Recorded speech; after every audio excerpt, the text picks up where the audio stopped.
Hello and welcome back to About the Valley. My guest this week is, is Mike Gaffney of was it MJ Market? Yeah, it's Mitch Gaffney with MJ's Market. Oh, I'm sorry. I always screw up names. So okay. It happens to me all the time, Harry, to be honest with you. I guess Mike and Michael all the time. Oh, yes. Yeah, I'm Harry, and I get people call me Harrison. They call me Harold. But my mother said, no, it's Harry, period.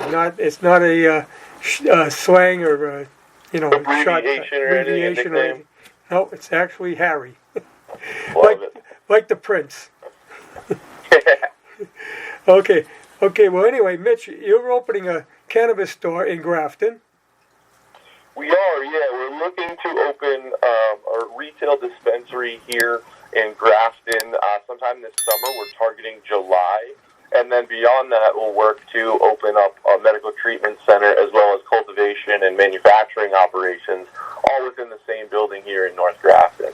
Oh, okay. I've been told I've interviewed others who have cannabis stores, and they said the only way to go is to own your own growing. Yeah, so vertical integration really gives you a lot of control around both the quality of products that we're able to produce and sell, as well as cost controls and cost mitigation. A lot more cost effective in order to grow your own products than it is to wholesale them from other vendors. Right. The only thing is that the regulations that you have are unbelievable. There's no other business in the world that has so much regulation to it.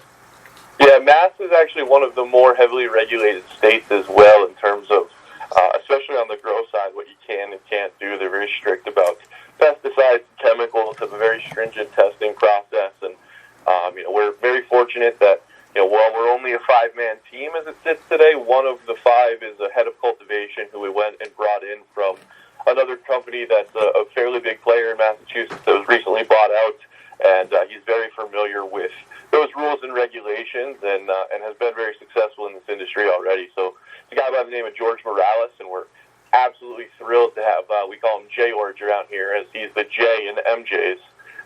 Absolutely thrilled to have George around. But one thing good about all the regulations on you, it gives good reason why they should go to a person like yourself, a legal sales place, rather than buy it on the street, because you don't know what you're getting. And with your case, you're getting good quality that's safe. That's exactly right, Harry. So, the black market certainly still exists today, but within the regulated cannabis market, you know what you're getting, you know it's been tested, you know that it's going to be clean and not have any mites or mold or anything like that within the product. Beyond that, MJ's really has a differentiator that we focus on, and the kind of the vision of the business was started that we're going to provide a higher level of service to our customers as well. So in many stores, when you go in, they have what they call bud tenders. And these people are essentially a mixture of a cashier as well as an educator, right? And so they're the person that you can ask questions to if you have them. Where at MJ's, we've really separated that role out. And so we have what we call cannasaurs. They are connoisseurs of cannabis, and their job is really to understand, why you're there as a consumer and point you in the directions of the best products, have conversations, and allow you to further your knowledge and understanding of these products that we're consuming. Oh, I see. Now, especially for medical purposes, there's certain areas you want to go to, right? You want to use a certain product for whatever your medical situation is. That's certainly right, but even within recreational use, Harry, many consumers are addressing needs and sort of self-medicating, right, for these different ailments that they may have throughout their life. So, maybe it's physical pain, maybe it's sleep management, maybe it's digestive issues, right? Marijuana can help all of these different areas. And so, even without necessarily going and obtaining a medical card, many people use these products to treat those areas within their own daily life. So while we will certainly have a medical location here, it's kind of our phase 2 and is looking to be done likely later this year. And so those cannasaurs exist even within our recreational space in order to, again, further educate our consumers and guide them to the right products. Speaking to the medical side, though, we actually have a completely separate room off the main retail floor with a door that closes, where we'll be able to do those medical consultations. Again, with the focus of experience for that consumer really taken to heart here at MJ's, we want to provide a quiet and secure, discreet location where you're able to have that consultation. If it is considered medical, then there should be some expectation of privacy. And for whatever reason, medical marijuana isn't enforced. HIPAA isn't enforced when dealing with medical marijuana. And, many of these other dispensaries that I've been into, those consultations will happen right out on the main retail floor in open area with, the next patient 6 feet behind you. And that can be, quite uncomfortable for some folks. So really, again, with the focus of consumer experience at heart, we've separated that operation off the retail floor completely. Oh, that is a great concept. Yes, I mean, if you got a medical problem, you don't want it being discussed in front of other people. That's a private situation, and of course, the law requires, because of HIPAA, that you don't do that anyway. Right, and for whatever reason, that seems to not be very heavily enforced within, other places, other dispensaries that I've been, or, I've heard people while I'm at, as a retail customer getting my product, I've heard medical consultations happening, a few registers over at the next counter over or what have you. So, again, MJ's, we really try to focus on creating a positive and friendly consumer experience for our guests. And, certainly that medical room is just another way that we try to do that. Now, you're located in, whereabouts in Grafton are you going to be located? So we are on Centennial Drive, which is in Centec Park. It's right off Route 20. It kind of goes in between Route 20 and Route 30 here in North Grafton. Oh, okay. I know what you're talking about. Out by the old state hospital.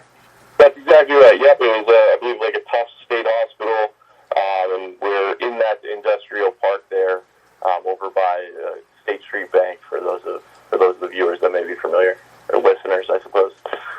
Yes. Okay. And you're going to be convening some people in Westboro and Shrewsbury, which doesn't allow cannabis.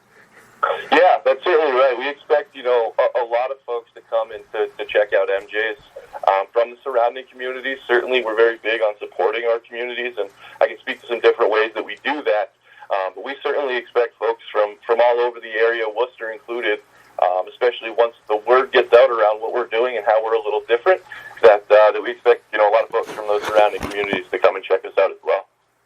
Yes, I don't understand why it took so long, but we're finally waking up to the fact that cannabis is actually a good product to have available to people because there is so many good things it does for people.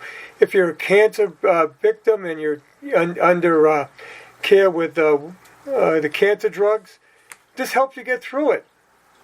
Yeah, there's certainly a lot of benefits, and right down to the core, our mission statement, we believe we can help a lot of people. Part of that is getting rid of that stigma that comes along with marijuana, and that's a big part of why we've taken this Cannasaur approach and really want to focus on educating and interacting with those members of the community that come into our store to make sure that they're comfortable, right? These are mind-altering products that you're going to be consuming, and so you should have a good understanding of what those effects may be.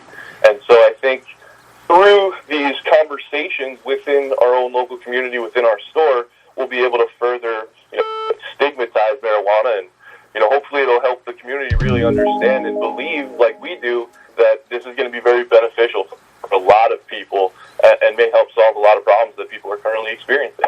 Yes, and there was a lot of speculation when it was on the ballot. Oh, if this is legalized, there's going to be all kinds of problems. I haven't heard of any problems. I haven't heard anybody getting pulled over for driving under the influence. It happens all the time with alcohol. But I don't hear about it I haven't heard that much about it with marijuana. In fact, I haven't heard about it at all. And people seem to be quite responsible with their use. I always say, happy, hungry, sleepy, right? Those are pretty much the three effects for the most part that you get. It can be more expansive than that, but, that's kind of the old saying, and I think, it's definitely more safe than some other substances that have been, more normalized within our society. And so, again, we're very excited to be a part of normalizing marijuana and marijuana use and bringing the benefits that come with that to our community. Yes, and there's a lot of benefits to the community, too, as well. Of course, the tax involved is it's a great help to the communities that are always hurting for money. It's so costly, and also the state. So it's a win-win all the way around. Yeah, we're doing some pretty unique things to really try to support the community as well, Harry. So We have in our location, when you first walk in, there will be actually an event stage right in front of you. So many places when you walk in, you're kind of staring at a line of cash registers. That's definitely not the case here at MJ's. And so we plan on using that event stage in a lot of different ways to host different events and to, again, engage with that local community. So the vision is that there will be, maybe a painter, a musician, a dancer, a DJ, right? Some sort of event going on this stage. Maybe it's even a painter or a sculptor creating art. And as a consumer, you're able to interact with them, after you put in your order while you're kind of waiting for that to be fulfilled. Beyond that, we actually are going to go ahead and put local art for sale within our walls as well. So hang paintings throughout the store. We're working on some partnerships to find sculptors to be able to put sculptures in our parking lot, and same thing, have those available for sale.